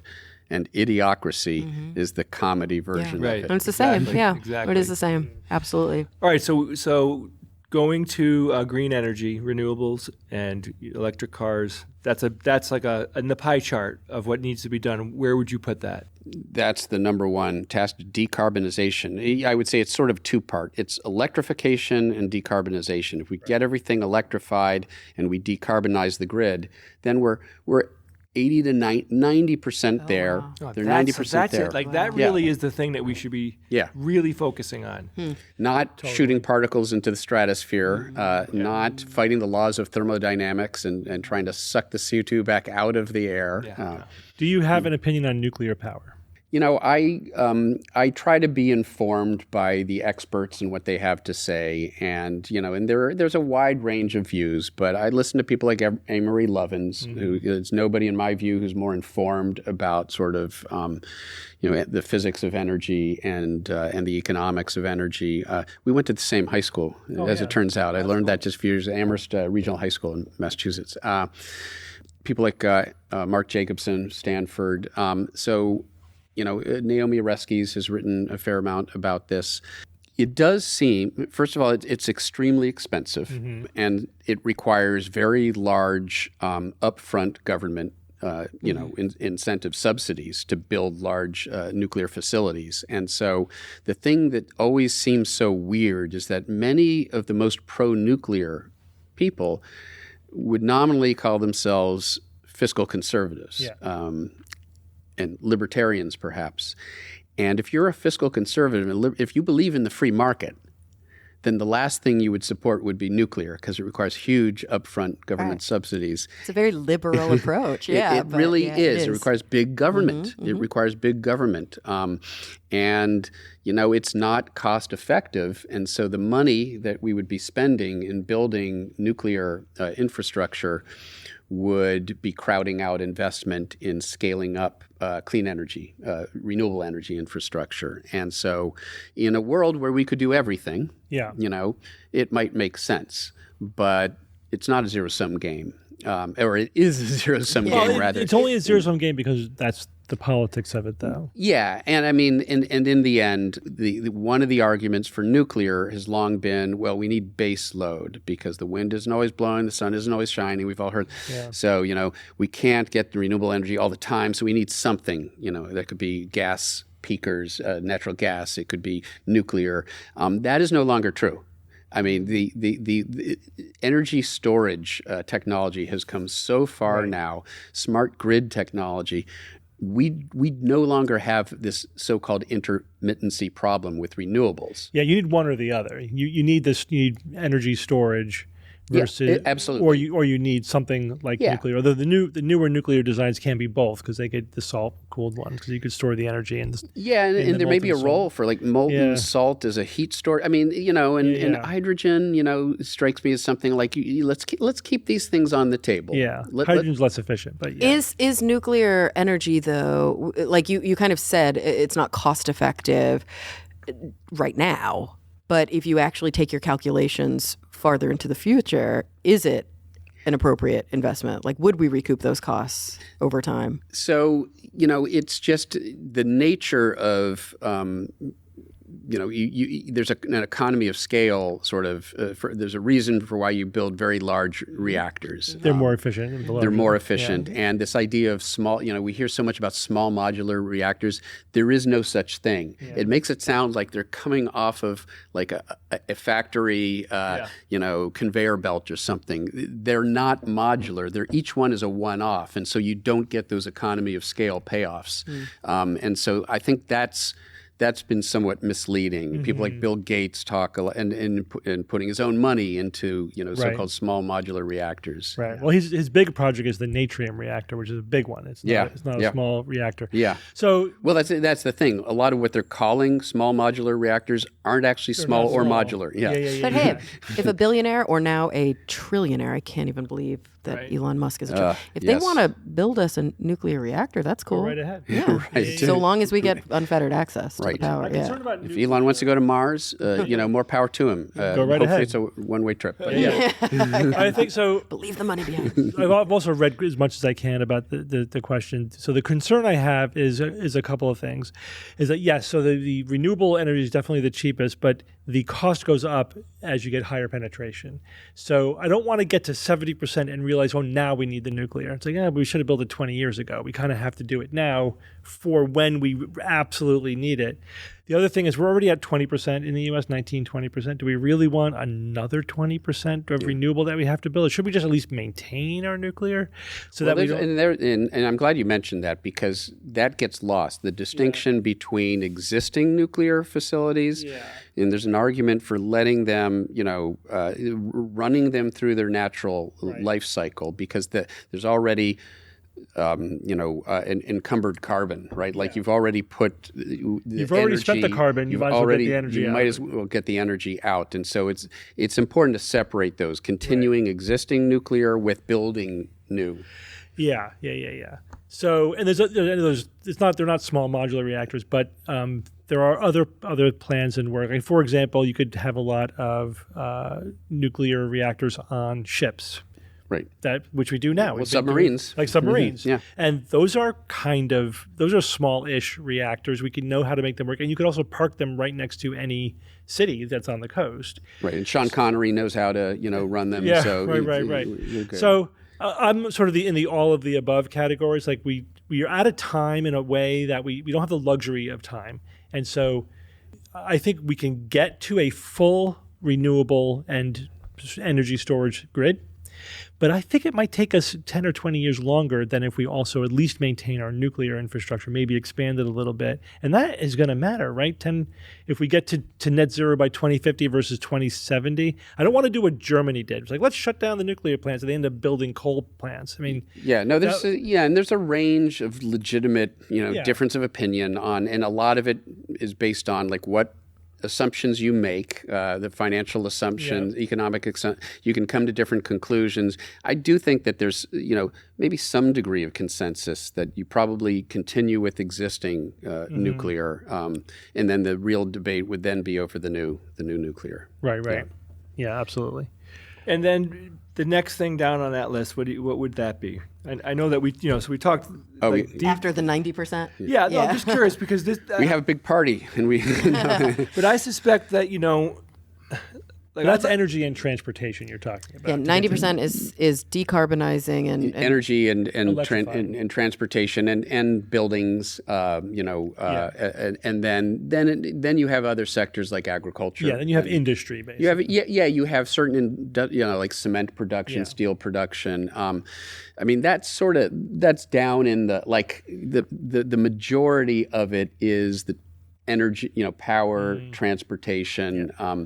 There is quite a bit of debate over how large the agriculture footprint really is. I've never been able to see, pin down a number on that. No, because also how much of agriculture is some of that. Because it seems so circular. So why is there net carbon going? It's all about how much fossil fuel they're burning in order to... That's what I'm wondering. How much of it is the transit keeping the lights on? It's the fossil fuel fertilizer and all the transportation, right? But it's the methane itself from the animals or no? Yeah. That's like a big... It's cow farts. Yeah, it's cow farts. Yeah, and there's CO2. There's CO2 production from, animal agriculture and plant agriculture. There's methane, there's CO2. And then you're right, where it gets down into the weeds is, there's the transportation and the distribution, but we're going to need that for any food system, right? So, and that's already going to be solved if we do the 90% thing. Exactly. What can people like us do? Like, what does a homeowner do that you think that could have a tiny little impact? Vote. Well, we just had a panel earlier with Bill Nye, me, Peter Hotez, and Bill. Was asked that question, like, what's the most important thing we can do? And he's vote. and I sort of. I answered it, and I built on that a bit. I agree completely, and the reason why I agree with that is that individual action alone becomes very limited. It's hard to make big changes when you're locked into a system that makes it difficult. Yes. Right. And so we've got to change the system. And the only way we do that is by getting policymakers who will favor the changes in the system. Right. And that's right now we've got, a Congress and a presidential administration that is, a wholly owned subsidiary of the fossil fuel industry. We're not going to get those policies under the current administration. So, like voting in the midterms, we can make some progress if things turn over, at least in Congress. And then, 3 years, we've got 2 years, a presidential election where we have an opportunity to make real change. And what we have to, is some people, understandably, fall into despair. It's like, we got to wait like that many years, like we can't afford it. The rest of the world is actually making progress. We have to remember that. Yeah. That's true. Yeah, we're not in a bubble. It just feels like it sometimes. It does, and we have to, and I think we haven't fully. I think Americans haven't yet awakened to the fact that we no longer run the show. Right. And we're kind of the bad guy. Like, we need to remember that, too, right now. We've all seen that. I know. We've all seen that. There's that meme. Are we the baddies? It's sort of like, are we the baddies? Well, and it's interesting. I mean, obviously, we're talking about voting. Yes, you have to vote. But, like, even you have to hold these policymakers to account. Right? Like, if you vote them in and they don't do what they promised, you got to vote them out. But we're actually at a stage. That's absolutely true, John Fetterman. Yes. Yeah. We're actually at a stage now where we can vote with our dollar. Usually I don't always advocate for the approach of like voting with your dollar, because I think it unnecessarily burdens the most vulnerable among us. And like you mentioned, there's only so much you can do within like a rigged system.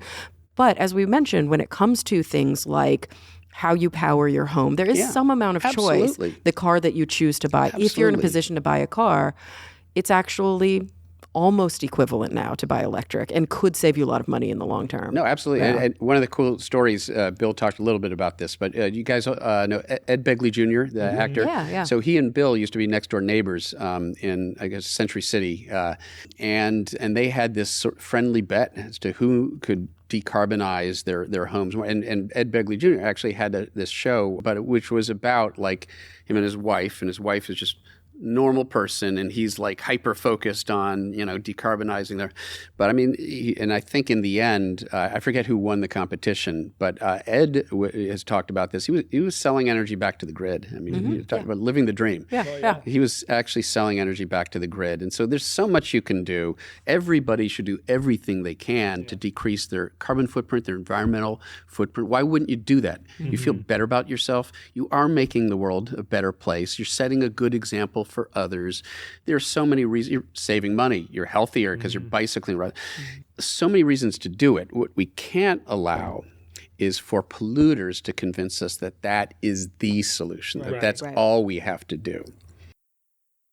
Well, this has been a great interview. Yeah. It's always a pleasure to talk to you, Michael. Yeah, me too. We'll catch up again, I'm sure, in the future. Sounds you have great. anything coming out soon? Any books or anything? I'm going to be, I'm going to be announcing a new book sometime in the near future. It'll be Peter Hotez and I just last fall published Science Under Siege, which is really about like the politics and the anti-science that we're dealing with, and climate and vaccines. And this is going to be a little more forward-looking, a little more optimistic about the future. Hopefully, it'll time with some victories, political victories, and so but just sort of thinking about where we are, and it's always important.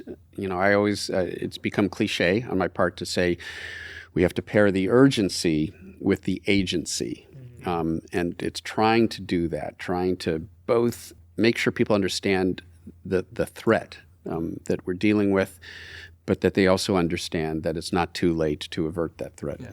All right. Thank you so much. Thanks. Thank you. Thanks, guys. It's time for Science or Fiction.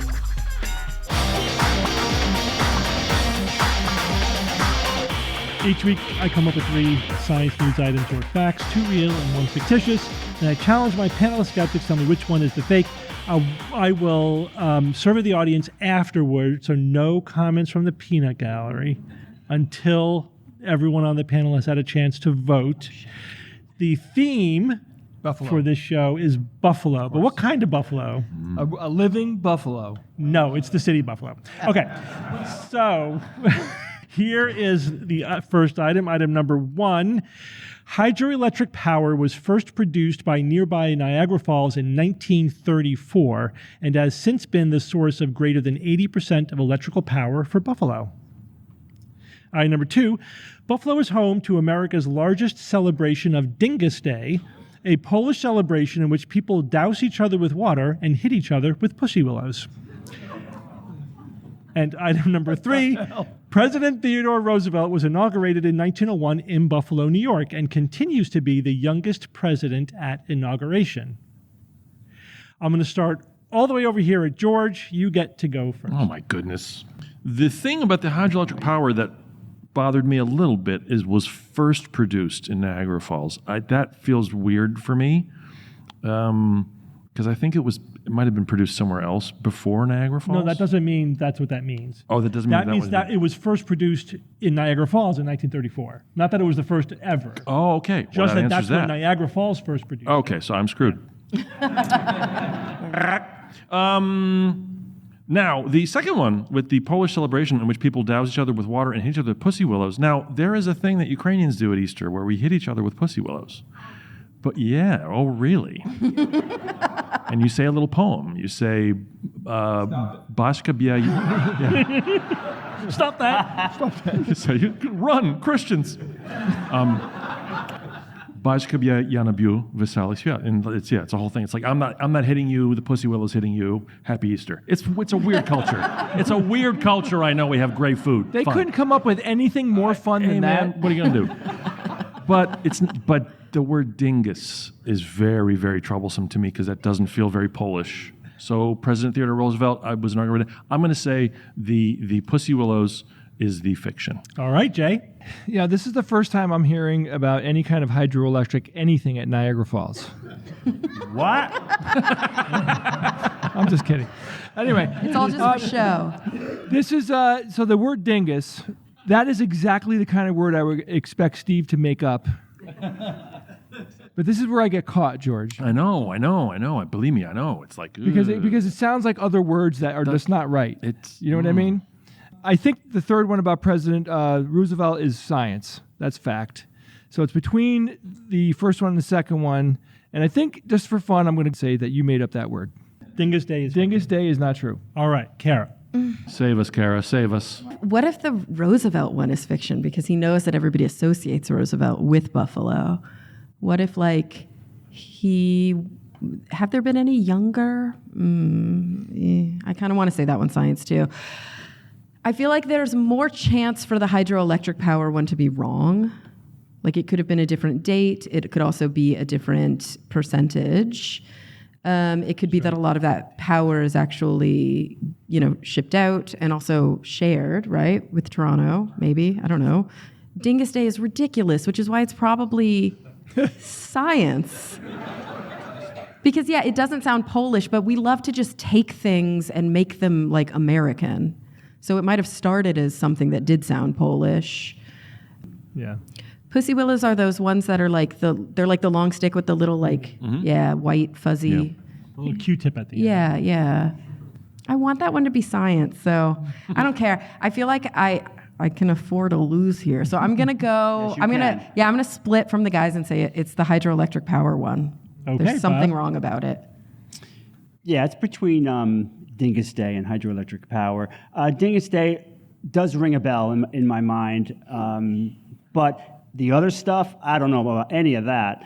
But I think this is just too outrageous for Steve to say, just to make this up. But maybe that's what he wants me to think. So I'm going to go with hydroelectric power. I think it's the greater than 80%. I think it's a surprising number, whether it's higher or if maybe I suspect even lower, much lower than that. So I'm going to say that one's fiction as well. Okay, and Richard. Well, I'll get to this in a moment. I wanted to recommend Starry, Starry Heist as another wonderful book by my good friend Karen. It's a time-traveling book for young readers, and I really do recommend it. Getting back to this, it's obvious, isn't it? Is it? Well, it's obviously number 3 because Roosevelt can't continue to be the youngest president inauguration because, as far as I know, he's dead. So I'm going with number 3. You're free to do that, but just to clarify, So means what's the game? you have to tell me, as I sincerely explained a few moments ago, you have to tell me which one of those 3 do you think is the fiction. 2 are real and 1 is fake. You tell me which one you think is fake. The third one's fake. But just to clarify, what that means is that no other president since him, not only at the time was he the youngest, he's still the youngest. Continues to be. Yeah, in other words, he doesn't continue to be. His presidency. Since then, no other president younger than him has been inaugurated since. Steve, you've never done this before. You're literally trying to convince him not to pick the third one. I'm he said he could pick correcting it. his misinterpretation like I did with George. Yeah. Yeah, you really could have been clearer with that one, with Steve. It's out in hardback now, and it's remarkably good value. I'm going number 3. Okay. All right. All right, so we're all spread out. Let's poll the audience. So I'm going to do the one-hand thing, right? Do it. If you think that the hydroelectric power is fiction, clap. If you think Dingus Day is fiction, clap. And if you think Theodore Roosevelt is fiction, clap. Oh. Okay. So I think the audience went with So number the 1, right? year, I think it was 1, 1, 3, 2. Yeah. 1, 3, 2? Yeah. That's what All I right. saw. So should we start with 2? Sure. I have to say, like looking at the year for the hydroelectric, that now was like, yeah. Anyway, go ahead. All right. Number 2, Buffalo is home to America's largest celebration of Dingus Day, a Polish celebration in which people douse each other with water and hit each other with pussy willows. To the right, George and Jay think this one is the fiction. Everyone else thinks this one is science. Most of the audience thinks this one is science. And this one is science. This is science. There is absolutely a Dingus Day. There's a Polish diaspora in the area, and they sort of Dingus Day. Dingus Day. Is that how it's spelled? It's named after a person. And Otisburg. They have a parade, and they wear the red and white of the Polish flag. And this is basically a Christian ripoff of a spring Yeah, it was a pagan tradition, spring tradition, pagan, yeah. which is also in other It countries. was usurped. Like Ukraine. Does it apparently. all the time. We're in our studio. And it used to be like on Monday, the guys would hit the girls with pissy willows, and then on Tuesday, the girls got their revenge. Say it fully. Say it fully. You did. And now they... No, don't. With the modern celebration, they just all do it on the same day. It's Easter Monday, by the way. It's the Monday after Easter. Ours was Good Friday. Yeah. All right.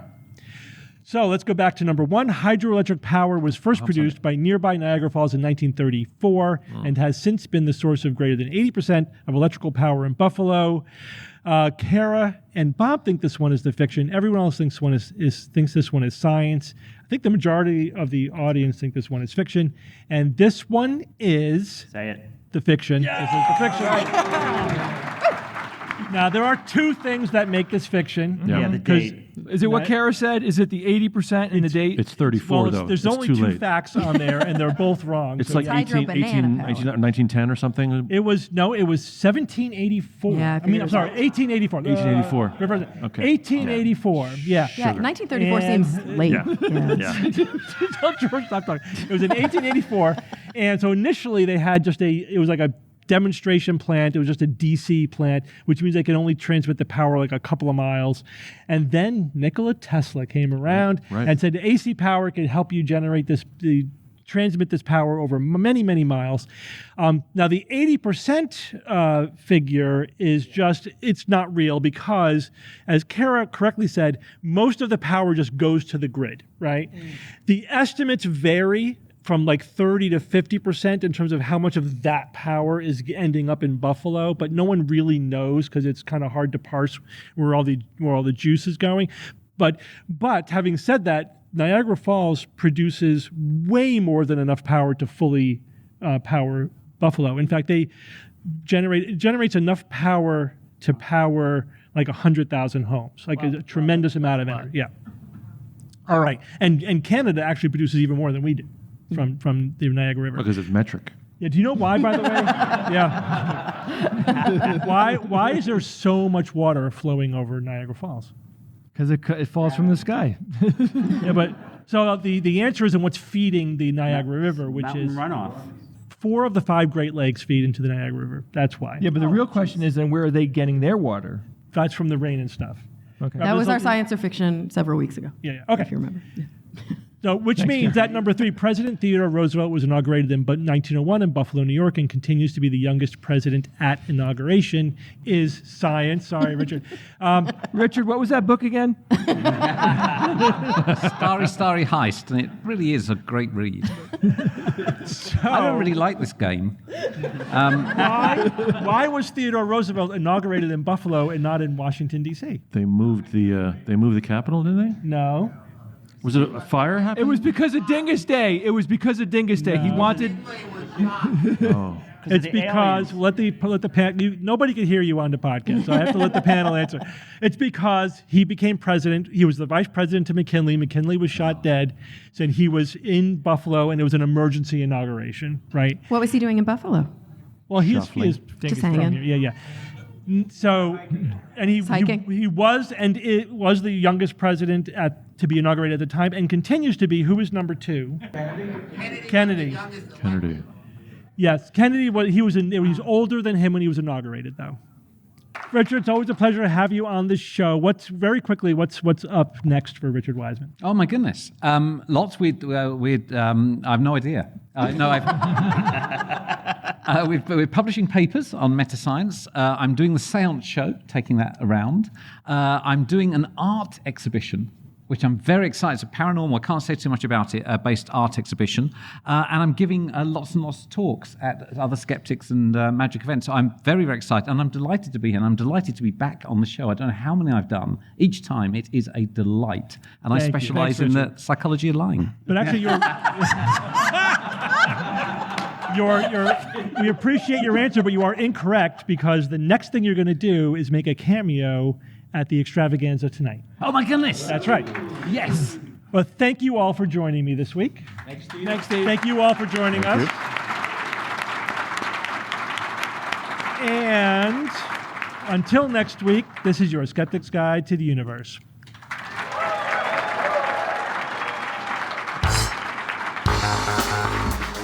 Skeptic's Guide to the Universe is produced by SGU Productions, dedicated to promoting science and critical thinking. For more information, visit us at theskepticsguide.org. Send your questions to info@theskepticsguide.org.